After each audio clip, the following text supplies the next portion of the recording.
Et découvrir le monde, il y a mille et une manières. Mais depuis quelques années, ce qui marche fort, c'est le volontourisme. Comme son nom l'indique, il combine tourisme et volontariat. Du tourisme utile donc, c'est ainsi qu'il est vendu en tout cas.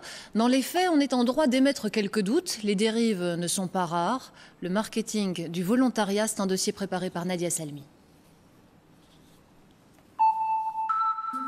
On appelle ça la parenthèse utile.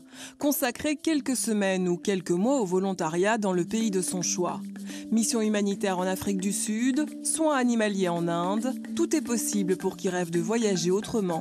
La preuve avec cette jeune fille de 21 ans qui a pu être professeure de français pour 60 étudiants dans une université au Mexique. Ce qui est important, si vous avez envie de venir à Guadalajara pour une mission d'enseignement, c'est juste d'être vraiment motivé, d'avoir envie d'enseigner et d'être de bonne humeur. Ça suffit pour les Mexicains.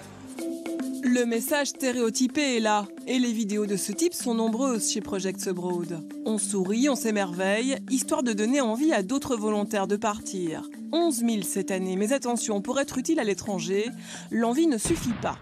Il faut aussi les moyens, 2 semaines à partir de 1 500 € et jusqu'à 3 000 pour un mois sans le billet d'avion, de quoi surprendre. Ce qui m'étonne le plus quand je vois un fascicule comme ça, c'est que tout semble centré sur le volontaire en fait. On est là, on offre un service confort aux volontaires et on ne parle pas du tout du projet et de ses bénéficiaires. J'ai un peu l'impression d'être devant une offre d'une assurance voyage beaucoup plus que d'un projet de développement. Il s'agit en fait du volontourisme, un concept hyper tendance vendu par plusieurs programmes. Il y a 2 ans, Daphné est partie comme bénévole dans un orphelinat au Ghana. Voici son témoignage. Concrètement, je ne sais pas trop à quoi on servait. On prend un peu les volontaires pour des bonnes poires, quoi. On va voir un peu, c'est la mode, tous ces occidentaux qui veulent découvrir le monde, puis qui veulent faire des BA, qui veulent aider les autres. C'est l'occasion de se faire de l'argent. Constat amer et problématique pour le milieu de l'humanitaire. Au service volontaire international, l'humeur est à l'agacement et à l'étonnement. À force de dénoncer le volontourisme, un courrier de mise en garde leur a été envoyé par Project Abroad. Il nous dit que donc, si on n'est pas gentil, si on pose des questions qui dérangent, il y aura un huissier lors de leur conférence. Donc c'est vraiment la toute première fois où on va assister à une conférence avec sous la protection d'un huissier qui va sans doute noter les questions pas gentilles pour punir les méchants étudiants qui seraient un peu trop critiques. Pour comprendre les raisons de cette méfiance, nous nous rendons à la séance d'information de Project Abroad. Hors caméra, le malaise s'installe. Une volontaire nous raconte avoir fait des sutures lors de son séjour au Togo. Mais elle n'a qu'un bac de médecine en poche, ce qui ne suffit pas pour poser des actes médicaux. Surpris par ces propos, nous contactons alors la société qui a son siège au Royaume-Uni. Vous n'avez pas besoin d'avoir 30 ans d'expérience pour aller dans un pays en développement et pour dire bonjour à quelqu'un. Je ne pense pas que c'est un bon moyen de faire les choses.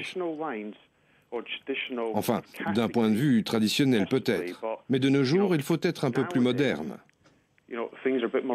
La façon d'aider les pays du Sud, c'est pas de partir les mains dans les poches sur base de la bonne volonté. La meilleure façon de les aider, c'est de soutenir des acteurs qui sont ici et là-bas et qui comprennent la situation dans laquelle ces pays sont et de les appuyer pour développer des projets qui correspondent aux demandes des populations. C'est la vision ONG confrontée à celle de l'entreprise. Car Project Abroad en est une. 600 salariés dans 29 pays avec un but lucratif.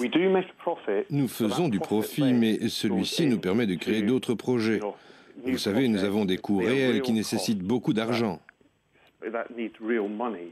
Vous parlez de vos frais, mais le niveau de vie dans ces pays est très bas. Ce n'est pas une très belle manière d'envisager les choses. La misère, pivot du tourisme humanitaire. Un tourisme qui pose question, l'association locale percevant une infime partie des sommes payées par les volontouristes.